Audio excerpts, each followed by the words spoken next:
Все районы Якутии поэтапно вошли в осенне-зимний период. Это значит, что подготовительные работы выполнены и энергетики готовы к максимальным пиковым нагрузкам. О том, как встречают холода в труднодоступном поселке Угаян Алданского района, в материале наших коллег.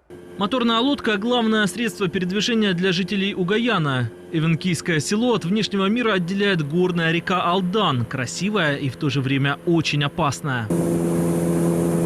Такие рейсы мастеру дизельной электростанции Василию Прокопьеву приходится совершать регулярно. И по долгу службы, и по личным делам. Каждый раз как первый, фарватер постоянно меняется. Надо местность знать. Сейчас как вода спала, валуны вылазят везде.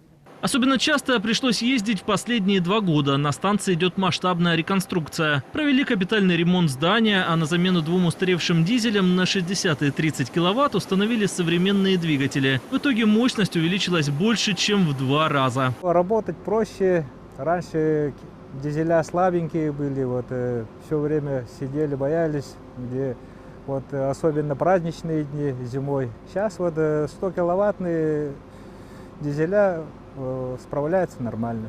В труднодоступности Угаяна есть и свои плюсы. За все время пандемии коронавируса ни одного зараженного. Но энергетики все равно ходят в масках. А на станции установлен обеззараживатель воздуха. Особый режим соблюдают и в местной школе. Учатся строго до обеда. При этом обеспечивают горячим питанием всех 66 учеников. С 1 по 11 классы.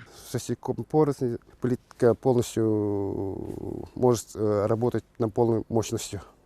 И при этом в дизеле нагрузок нету.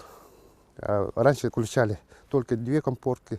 Кроме школы, электричество стабильно поступает местным предпринимателям в котельную, детский сад и 108 жилых домов. Контролер Аркадий Иванов рассказывает, что собрать показания счетчиков пешком уже не получается. Приходится часто ездить велосипедом.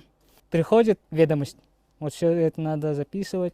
На все где-то 2 дня. Сегодня Угаян продолжает развиваться. В этом большая заслуга и энергетиков. Теперь они уверены в том, что смогут обеспечить надежной энергией дома всех жителей труднодоступного Эвенкийского села, которых с каждым годом становится все больше.